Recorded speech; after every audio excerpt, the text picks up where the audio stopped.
1981 সালে আজকের দিনেই ইউনাইটেড নেশনস মেয়েদের অধিকার সুরক্ষিত করার জন্য, তাদের বিরুদ্ধে সব বৈষম্য দূর করার জন্য চালু করেছিল the convention on the elimination of all forms of discrimination against women.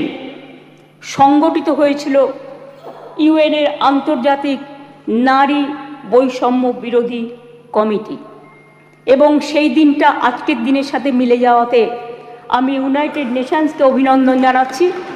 এবং বিশেষ করে নারী সুরক্ষার স্বার্থে আমাদের মা বোনেরা ভাইয়েরা যে লড়াই করছেন, সিভিক সোসাইটি থেকে শুরু করে ছাত্রছাত্রীরা, আমি সবাই, আমার লাইনে আসতে অনেক টাইম লাগবে, আপনার ট্রেনটা বেলাইন হয়ে গেছে, ওটা সামলান আগে।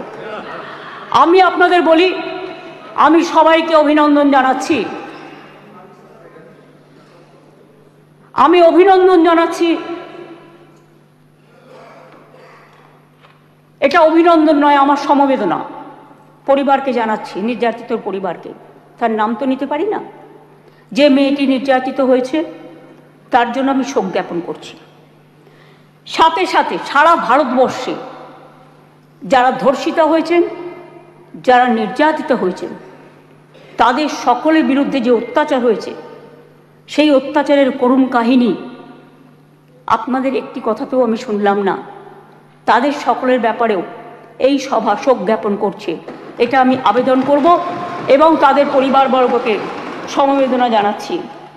ধর্ষণের মতো নিকৃষ্ট, নৃশংস, নক্কারজনক ঘটনার ক্ষেত্রে অত্যন্ত দ্রুত পুলিশি অনুসন্ধান ও বিচার প্রক্রিয়া সম্পূর্ণ করে দোষীদের কঠোর শাস্তি দেবার কথা আমরা বলছি। কেন বলছি তার নিশ্চয়ই কতগুলো কারণ আছে। যে কোনো শুভবুদ্ধি সম্পন্ন মানুষই কোনো রকম শর্ত ছাড়া নিঃশর্তভাবে এই বিলকে সমর্থন করবে আশা রাখি। ধর্ষণ মানবতার বিরুদ্ধে এক বড় অভিশাপ। ধর্ষকের নির্মম শাস্তি প্রাপ্য। যে সমাজে মেয়েরা ভালো থাকে না, সে সমাজ কখনো ভালো থাকতে পারে না।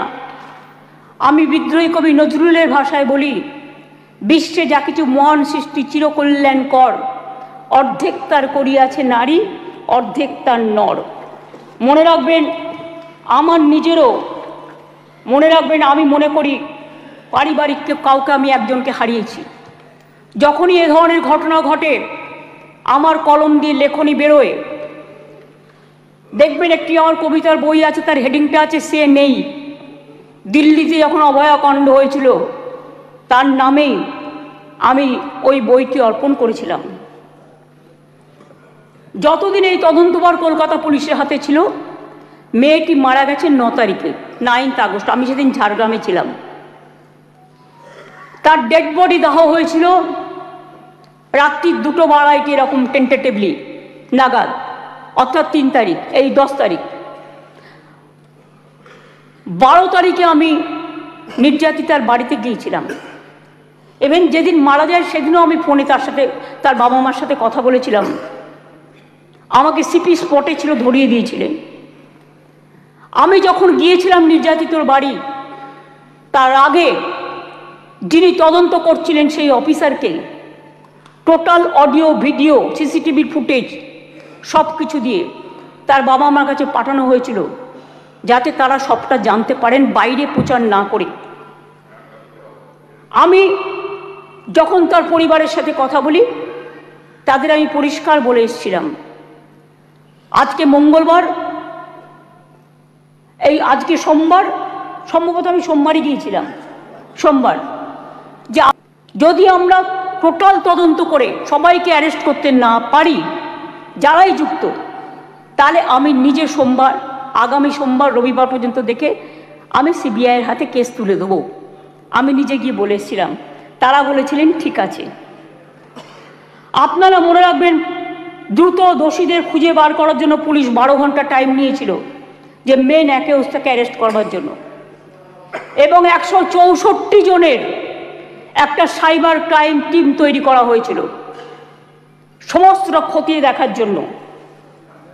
আমরা পুলিশকে বলেছিলাম ফাস্ট ট্র্যাক আদালতে গিয়ে ফাঁসির আবেদন জানাতে এবং সময়ও বেঁধে দিয়েছিলাম, কিন্তু মঙ্গলবার দিন সিবিআই হয়ে যায় কোর্টের অর্ডারে। ঠিক আছে, আমার কোনো তাতে প্রবলেম নেই, আমাদের কারোরই থাকার কথা নয়। আমরাও এখন we want justice from CBI, বিচার চাই, বিচার চাই। তো বিচারের শাস্তি দিক সিবিআই, ফাঁসি দিক সিবিআই, এটা আমরা চাই।